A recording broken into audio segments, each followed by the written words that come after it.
This is a Garmin Drive Assist 50.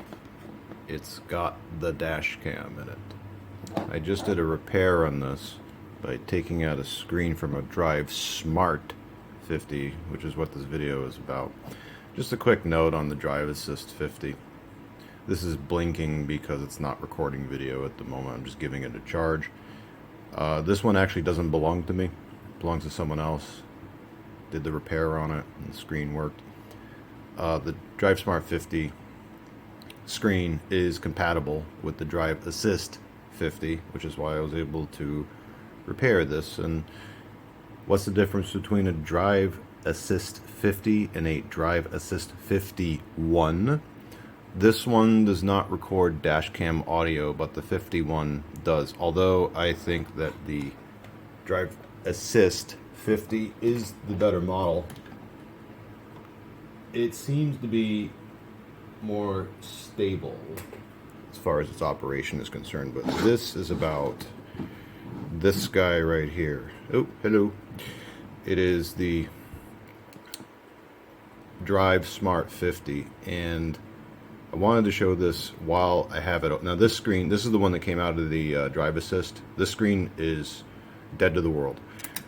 When you power it on, it's all white. When the screen goes all white, that's it. Screen's done. You gotta swap it out.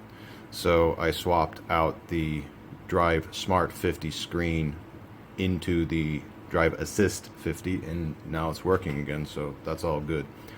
But if you ever have to open up one of these, and this is what I wanted to show. Okay. So we're gonna take a... These are the screws for the case. I just have them taped to the battery so I don't lose them.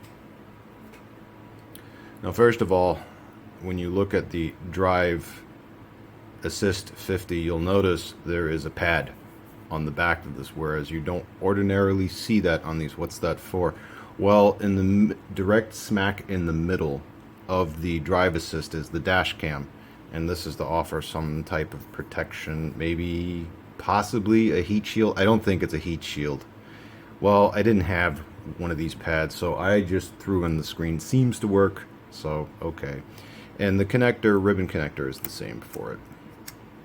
But let's talk about this board. Now, looks like, if you've ever been inside one of these, like just any other DriveSmart 50 series, but you're wondering what the hell is that? Well, I'll talk about that in a second. When you look at the front of the screen here, there's a hole. Well, what's that hole for? It's a microphone. Now, when you take off this screen, that microphone is tucked right here. You can't just pull... Now, ordinarily, when you crack one of these open, you can either move the screen like this or fold it forward. You can't do that with this. You have to open it up about this much and then reach in and pull this out. Because if you don't...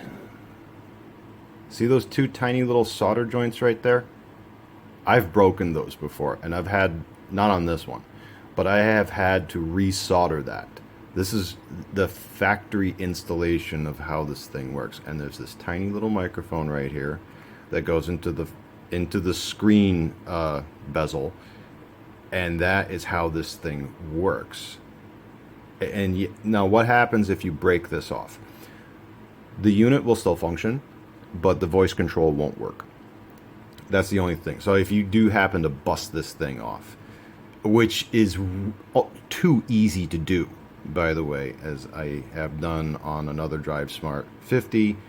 Again, the voice control doesn't work. Everything else is more or less the same. You've got your battery here, your speaker here, you got your two little connectors there, one for the battery, one for the speaker, one for the battery, and that's it. I mean, this is, like I said, this is a DriveSmart 50, and that's the way it works. But if you do happen to ever have to take one of these apart to swap in another screen, you have to be very mindful of this thing, because like I said, it's tucked in. Let me bring that other part back here. It's tucked in right here and see that little, oh good, I'm glad that's in focus. See that little tab? The wire is tucked behind here, so you can't just pull the screen out. You can't do it. If you do, you're going to rip this off. And then you're in a world of hurt, because then you have to break out a fine tip soldering iron and solder that back. And it's not easy, because again, look how small those solder points are. I mean, just do it, and look, there's, yeah, is there a trace right next to it? I think there's a trace, like, right next to it. Oh, it is so easy to bust this thing and just make it not work anymore. Yikes. But I learned from experience from breaking one before and fixing it. But yeah, I had to break one before to learn the hard way. You don't do that. So again, if you do have to bust it out, well, now you know what to look for. Oh, and just to show you the battery here, yeah, it says 800 under there. You will find these cheesy 800 and even 720 milliamp hour batteries. This is a Garmin stock. Actually, did I replace this one? I see. Oh no, that's the tape I put on here. I think this is the original battery to the unit.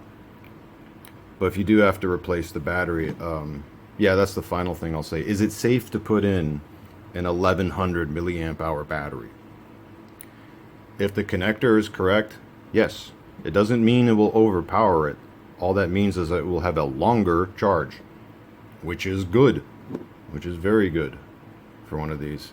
So yeah, watch yourself. If you're going to take one of these apart, watch yourself with one of these, because too easy to break.